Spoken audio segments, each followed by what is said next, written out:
की जय। राधे राधे। हरे कृष्णा हरे रामा। कार्तिक कृष्ण पक्ष की रमा एकादशी। युधिष्ठिर कहने लगे, हे भगवान, कार्तिक कृष्ण एकादशी का क्या नाम है और इसकी क्या विधि है? इसके करने से क्या फल प्राप्त होता है? सो आप कृपा करके विस्तार पूर्वक मुझसे कहिए। श्री कृष्ण बोले, कृष्ण पक्ष की एकादशी का नाम रमा एकादशी है। यह बड़े बड़े पापों का नाश करने वाली है। इसका महात्म्य मैं तुमसे कहता हूँ, ध्यान पूर्वक सुनो। हे राजन, प्राचीन काल में मुचकुंद नाम का एक राजा था। उसकी इंद्र के साथ मित्रता थी और साथ ही यम, कुबेर, वरुण तथा विभीषण के साथ भी मित्रता थी। वह राजा बड़ा धर्मात्मा, विष्णु भक्त और न्याय के साथ राज करता था। उस राजा के एक कन्या थी जिसका नाम चंद्रभागा था। उस कन्या का विवाह चंद्रसेन के पुत्र शोभन के साथ हुआ था। एक समय वह शोभन ससुर के घर आया। उन्हीं दिनों जल्दी ही पुण्यदायिनी रमा एकादशी भी आने ही वाली थी। जब व्रत का दिन समीप आ गया तो चंद्रभागा को अत्यंत सोच उत्पन्न हुआ कि मेरे पति बहुत दुर्बल हैं और मेरे पिता की आज्ञा अति कठोर है। दशमी को राजा ने ढोल बजवाकर सारे राज्य में यह घोषणा करवा दी कि एकादशी को भोजन नहीं करना चाहिए। ढोल की घोषणा सुनते ही शोभन को अत्यंत चिंता हुई और अपने पति से कहा, हे प्रिय, चिंता हुई और अपनी पत्नी से कहा, हे प्रिय, अब क्या करना चाहिए? मैं तो किसी प्रकार भी भूख सहन नहीं कर सकूंगा। ऐसा उपाय बतलाओ कि जिससे मेरे प्राण बच सके, अन्यथा मेरे प्राण अवश्य चले जाएंगे। चंद्रभागा कहने लगी कि हे स्वामी, मेरे पिता के राज्य में एकादशी के दिन कोई भी भोजन नहीं करता। हाथी, घोड़ा, ऊंट, बिल्ली, गौ आदि भी तृण, अन्न, जल और आदि ग्रहण नहीं कर सकते। फिर मनुष्य का तो कहना ही क्या है। यदि आप भोजन करना चाहते हैं तो किसी दूसरे स्थान पर चले जाइए, क्योंकि यदि आप यहाँ रहना चाहते हैं तो आपको अवश्य व्रत करना पड़ेगा। ऐसा सुनकर शोभन कहने लगा, हे प्रिय, मैं अवश्य व्रत करूँगा। जो भाग में होगा वह देखा जाएगा। ऐसा विचार कर उसने व्रत रख लिया और वह प्यास से अत्यंत पीड़ित होने लगा। जब सूर्य नारायण अस्त हो गए और रात्रि को जागरण का समय आया, जो वैष्णवों को अत्यंत हर्ष देने वाला था, परंतु शोभन को अत्यंत दुखदायी हुआ। प्रातःकाल होते ही शोभन के प्राण निकल गए।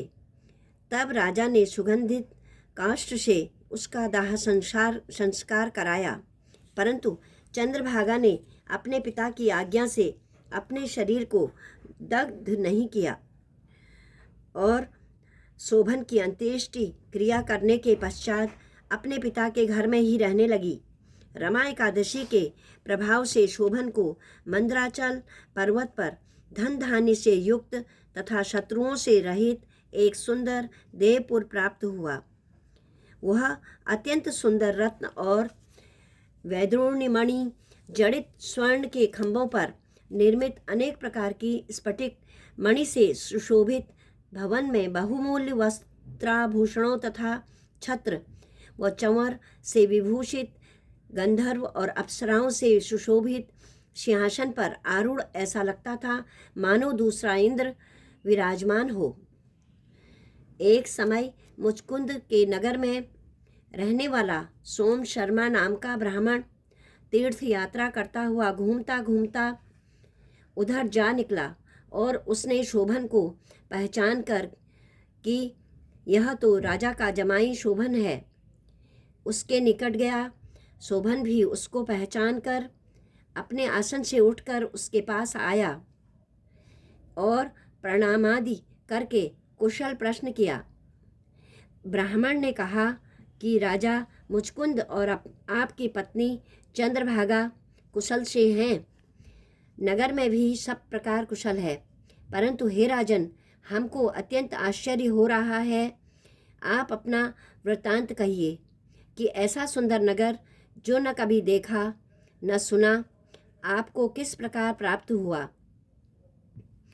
तब शोभन बोला कि कार्तिक कृष्णा रमा एकादशी का व्रत करने से मुझे यह नगर प्राप्त हुआ है, परंतु यह अस्थिर है। यह स्थिर हो जाए ऐसा उपाय कीजिए। ब्राह्मण कहने लगा, हे राजन, यह स्थिर क्यों नहीं है और कैसे स्थिर हो सकता है, यह आप बताइए, फिर मैं अश्वमेघ वह उपाय करूँगा। मेरी इस बात को आप मिथ्या न समझिए। शोभन कहने लगा कि मैंने इस व्रत को श्रद्धा रहित होकर किया है, अतः यह सब कुछ अस्थिर है। यदि आप मुचकुंद की कन्या चंद्रभागा को यह सब वृत्तांत कहें तो वह स्थिर हो सकता है। ऐसा सुनकर उस श्रेष्ठ ब्राह्मण ने अपने नगर में लौटकर चंद्रभागा से सब वृत्तांत कहा। ब्राह्मण के वचन सुनकर चंद्रभागा बड़ी प्रसन्नता के साथ ब्राह्मण से कहने लगी कि हे ब्राह्मण, यह सब बातें आपने प्रत्यक्ष में देखी हैं या स्वप्न की बात कर रहे हैं। ब्राह्मण कहने लगा, हे पुत्री, मैंने महावन में तुम्हारे पति को प्रत्यक्ष रूप में देखा है, साथ ही किसी से विजय न हो ऐसा देवताओं के नगर के समान उनका नगर भी देखा है।